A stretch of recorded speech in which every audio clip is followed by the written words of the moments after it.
It's Doug Robbins here, your wedding officiant friend, uh, co-host, producer, papa, daddy, all-around fun guy. It's got to be Wednesday if we're talking. Welcome to Engagement.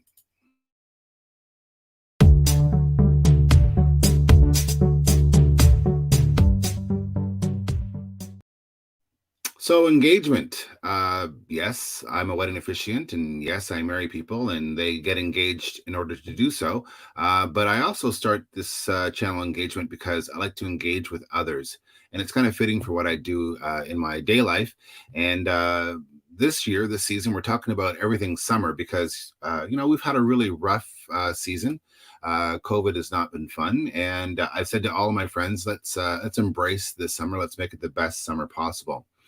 So, on the news, of course, people have seen things going on about this field of dreams. And for those that know me, they know that I'm not a huge sports fan. I'm probably more comfortable in the kitchen than I am in the on the batter's mound or pitcher's mound. I'm not really sure. We'll find out which one it is.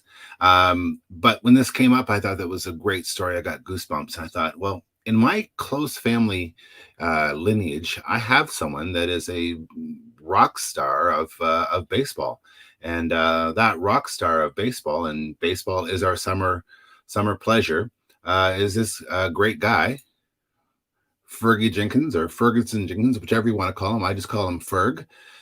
I thought, let's give Fergie a call. Let's see what he's doing this day, and let's talk about baseball and all the great things that baseball has brought his way.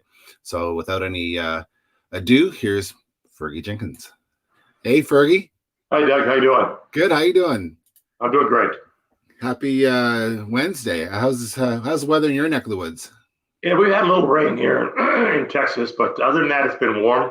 We've had a couple triple digit numbers, but other than that, that's Texas. That's good. Good. Texas is pretty stable. So, you've had a lot going on in your world. I want to get right into sort of some of the things that have gone on with you.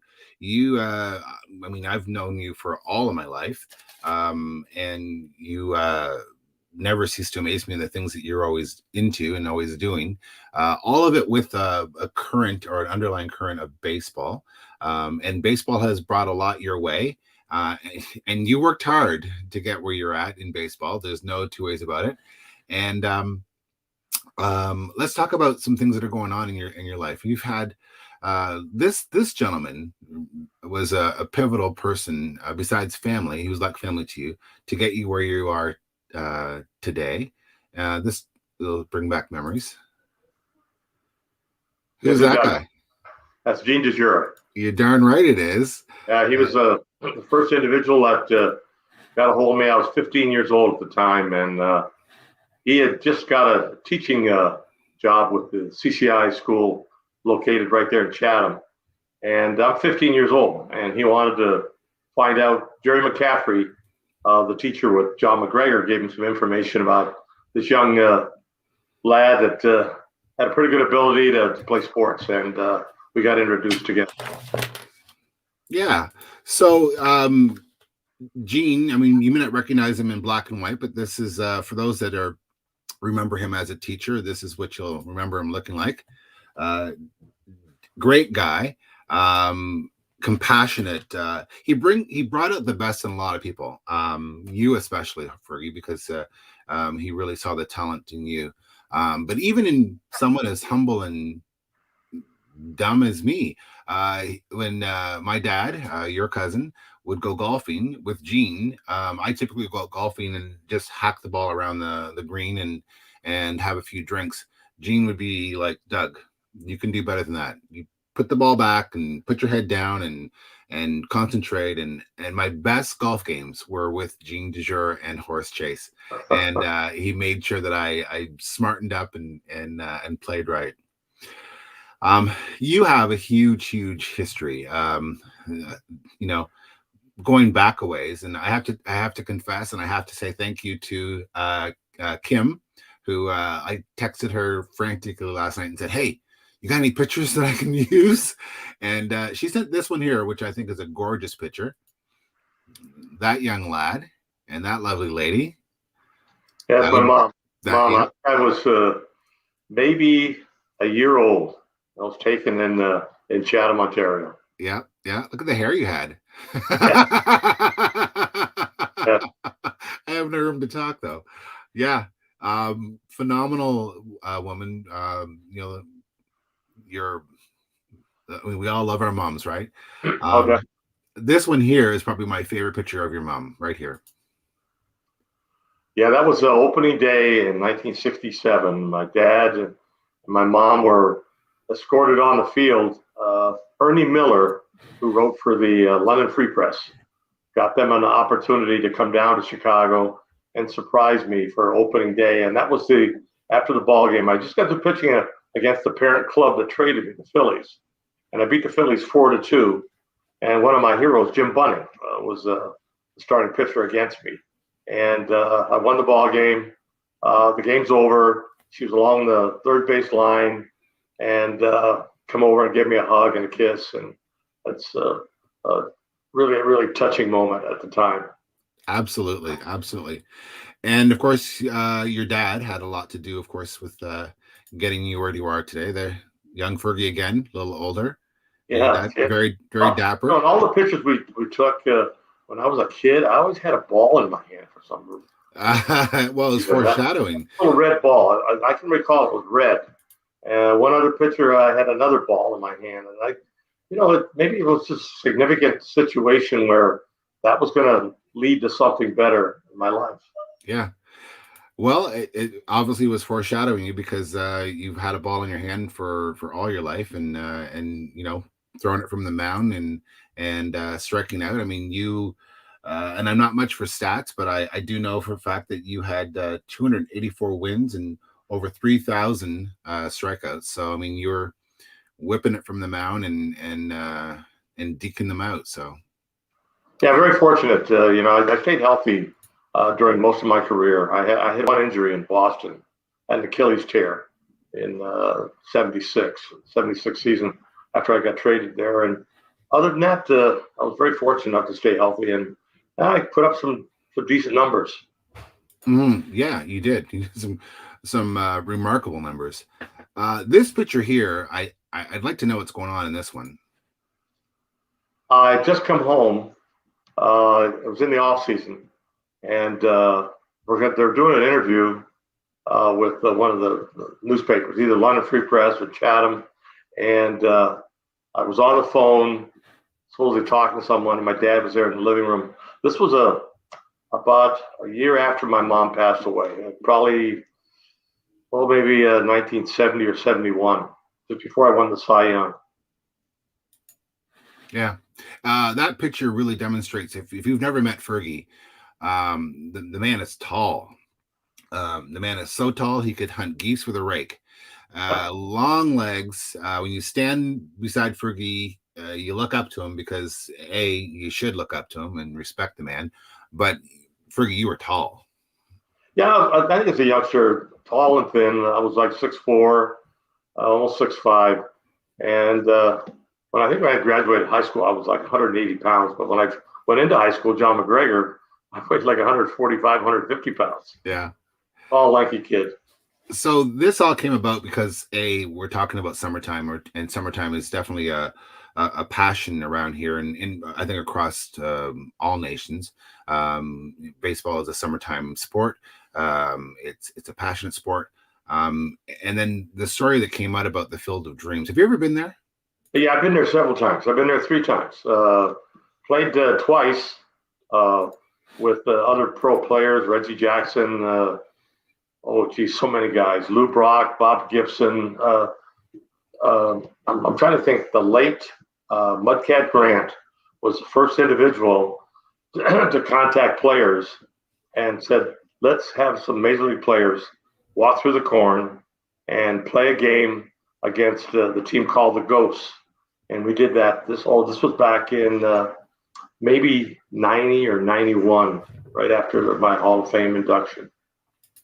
That's pretty amazing. I mean, brings goosebumps to most of us when you see that image, because of the fact that people did the movie. They came out of the field, right? They came through the corn. So Right. It was really remarkable that when they had to Field of Dreams, it was a significant movie at the time with Kevin Costner, and I think people from all over the country wanted to come visit this little small town, Dyersville, and people would just walk on the field, play a little catch, things like that, and it became real popular. And then all of a sudden, it died out, but they were still having little league baseball in that significant little town.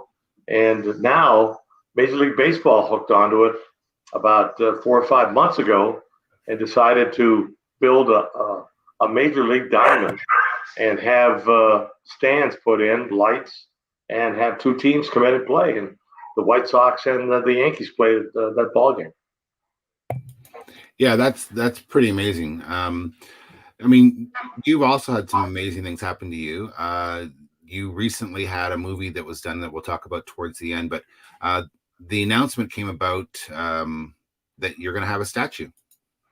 Yeah, the ball club got a hold of me about 7, 8 months ago and said, Ferguson, in the year 2022, we're going to erect a statue and we're going to put it outside of Wrigley Field along with your other teammates. Ernie Banks was the first, and then came Harry Carey, the announcer, and then Billy Williams and Ron Santo.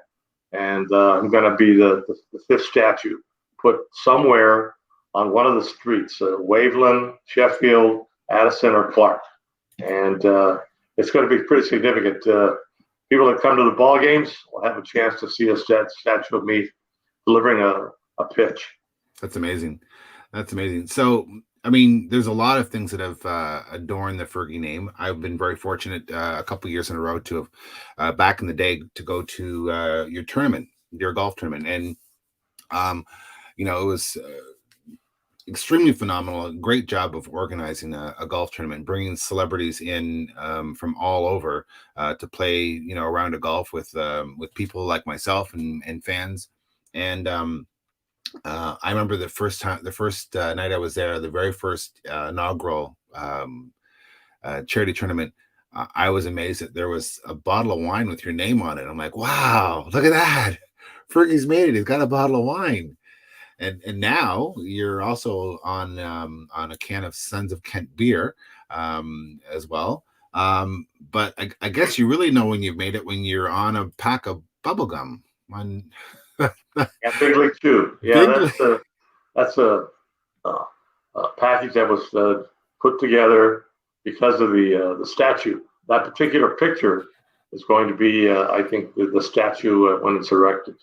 That was a Sports Illustrated cover back in 1971 when I won the Cy Young, and pretty significant picture. People have been flashing that in front of me over the last 5, 6 months because of the fact that that's going to be the picture they're going to use to do the statue. And for the kids, or the big kids as well, a comic book. Yes, the comic book, that's going to be the cover. I'm not sure what the contents is going to be yet, but that's the cover they're going to use. And then people can write in, send in, and then get a cover. And then if they want to send it to me, I can sign it for them. And it's a piece of memorabilia. That's significant. That's huge. Now, you've also received, I believe, other awards like Medals of Honor. Is that correct? The Order of Canada. The Order of Canada. I received in Ottawa. Geez, I don't know how many years ago that was. I was, it's got to be in like 84 that I received that Order of Canada. Yeah. So, and the stamp. And the stamp. No less. That was that was 2011 when they printed, I think, a little over 4 million copies, stamps that were distributed through Canada, and people can buy them. I think there's probably still thousands of them still out there that you can get them through your local post office. That's awesome. I mean, that's incredible. I mean, it's amazing to think about, a local treasure. Really, you are. We have a ball field in your name here in Chatham, Kent. You were the first black pitcher in a major league game, and you're the first Canadian to be inducted into the Hall of Fame. So, I mean, if you've ever met Fergie and he signs autographs for you, the HOF is always on there, which certainly signifies some greatness. So, yeah. So Very what? fortunate to have that right place, right time, as you call it. Mm-hmm, mm-hmm. I don't think I was the first black pitcher. I think Don Newcomb was one of the first. There were a lot of pitchers well before me, but first Canadian to get elected into Cooperstown, Yeah, which is pretty significant. And it's an honor that I hold really deep, because of the fact that all the work that was done through all the different ball clubs, the Phillies first, then the Cubs, Texas, and Boston, and all the different teammates I had gave me that opportunity to win as many games as I did, and to get some recognition. well, and much due recognition. So, one of your other huge accomplishments, and this is by no means a small accomplishment, are these three beauties. Yeah, I had Dolores, Kelly, and Kimberly, my three daughters. They're precious people. They are incredible girls, and you guys did a great job raising them. That picture I actually stole from a documentary that was done in this name for you, Glory and Grief. The story of Ferguson Jenkins, which is a great documentary. You want to talk about that? I mean, not every day do you get encapsulated in a movie. Yeah, the movie was put together by a film crew through Major League Baseball and a company out of New York that put this documentary together, coming here to Texas and wanting to hear significant things that happened in my life. I've had a couple of significant things. I lost my mom, mostly women. It's incredible. I lost my wife, Marianne, in a car accident. Lydia got sick, and then I lost my one daughter, Samantha. So they put this film together and wanted to get some significant people to talk about me, and also Raymond, a young man that I adopted when he was 4 years old. It's about a 90-minute documentary that tells you a small, brief story of what my life is all about to this date. And the past. And sometimes, to me, it's a tearjerker in some cases, because of the fact that it brings things up that were significant things in your life that happened to you. Well, and when you watch the documentary, you'll hear it say about losing your mom, and how you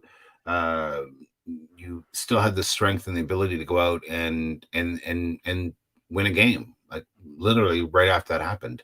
Yeah, my mom died in 1970 in the midsummer, and the team was getting ready to go on the road to play Montreal. Montreal was in the league and came in the league in 1969, and my mom died in 1970. And Leo DeRocher gave me an opportunity to not pitch. And I said my mom would not want me not to pitch. And so I flew from Chicago to Montreal and pitched that night against the Expos, and was very fortunate enough to win the ball game.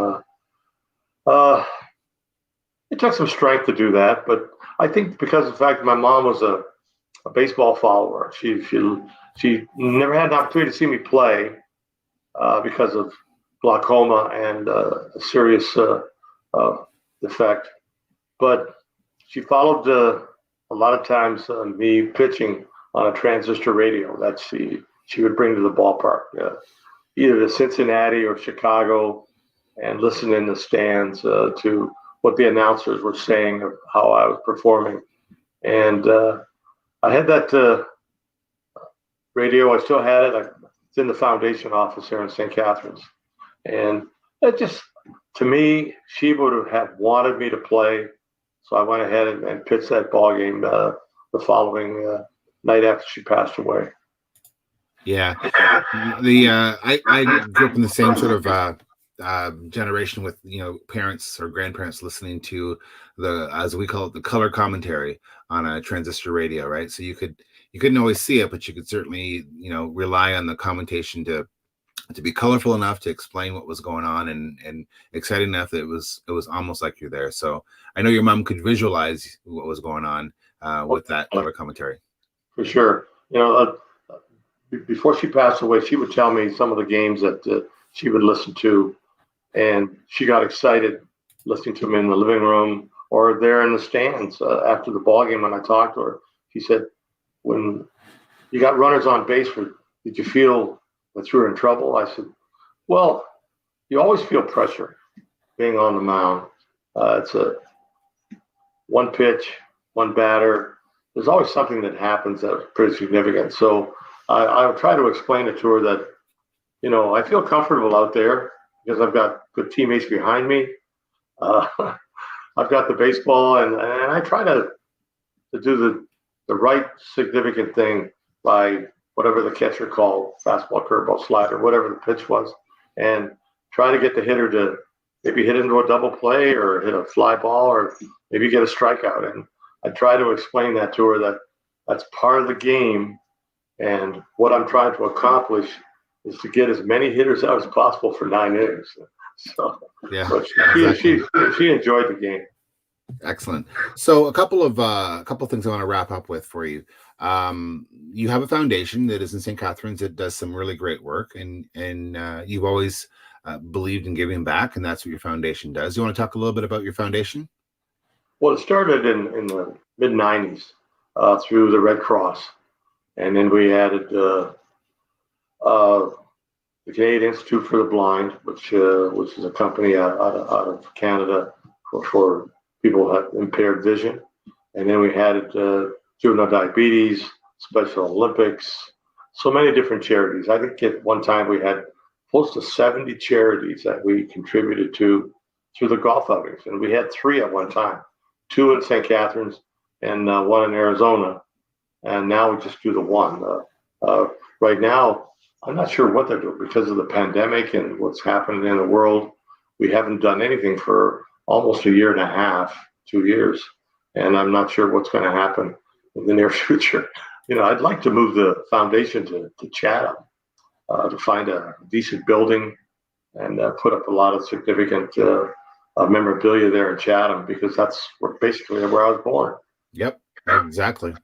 I mean, for me, having known you all my life, I mean, I to this day I don't drive through Charing Cross without looking at the old house without thinking Fergie lived there, and drive by the baseball diamond with your name on it, and or drive through Dresden, which is at one point you lived down the road from me, Yes. and I spent a lot of days and hours at your place, and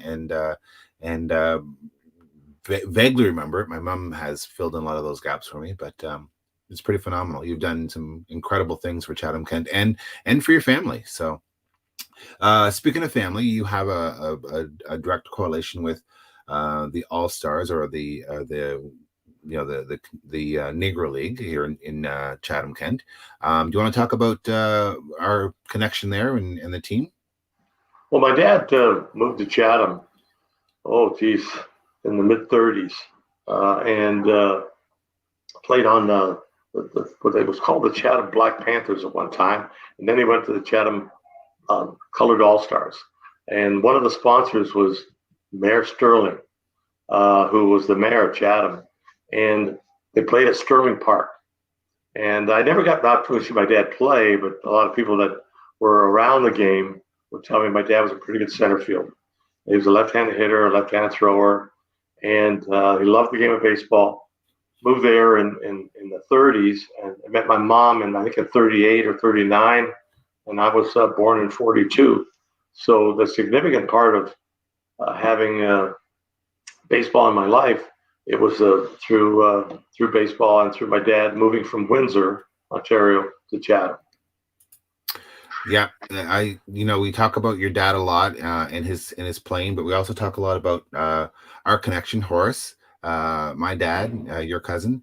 and his dad, who was known as Flat Chase, who was a pretty well-known team member on the All Stars. You didn't see them play, did you? You were in, No, you used to be a baby. I was really young at the time. Mel Cross and Chuck Cooper and a few other guys, they still had the team together, but Flat Chase had passed away. My dad had stopped playing. There were so many individuals that were gone off that ball club, but they played, as I said, at Sterling Park. And whenever the team got together and were putting on an exhibition game, either in Chatham, Sterling Park, or maybe in Buxton or in Dresden, I would try to attend because I was young at the time and watch a lot of these players play or go through the motions of playing a baseball game. Awesome. And your statue, it's 2022? Correct. Yeah, they're going to get a significant date sometime possibly in mid-May, because I had a couple of significant dates that they retired my number May the 3rd, 09, the Cubs. And then, but the team is on the road for the second date, the date that I struck out my 3,000 batter in San Diego, and that was May 25th. So they're picking out a significant date that they can put the statue or erected and then have the unveiling. Nice. Very cool. So, do you ever get out and throw the ball around at all anymore? I've done some fantasy camps over the last half a dozen years. I threw a couple opening days in the minor leagues, some of the big leagues, with either the Texas Rangers or the Cubs or the organization in the farm system. But playing catch, something I don't do as much as I should. I don't throw as well anymore. So when I have to pitch, I don't get back on that. They call it the bump, pitcher's mound. I walk up on the grass. Yeah. Throw the ball to whoever's catching. Good. Well, I know you still got it. So, summertime pastime for a lot of us is baseball. Whether you're in the stands watching, or whether you're listening to color commentary, or whether you're playing the game yourself in a rec league or in something a little more serious than that, it is definitely a summertime sport for all of us to enjoy. And it only happens in the summer. So enjoy your summer. Fergie, thank you very much. I look forward to hearing more about the statue when it goes up. And you're doing some great work, and you've done some phenomenal things in your life. And your friends and family are proud of you, and Chatham Kent is proud of you as well. So thank you very much for coming on and having a chit chat with me today. And we'll talk to you all soon. All right, Doug.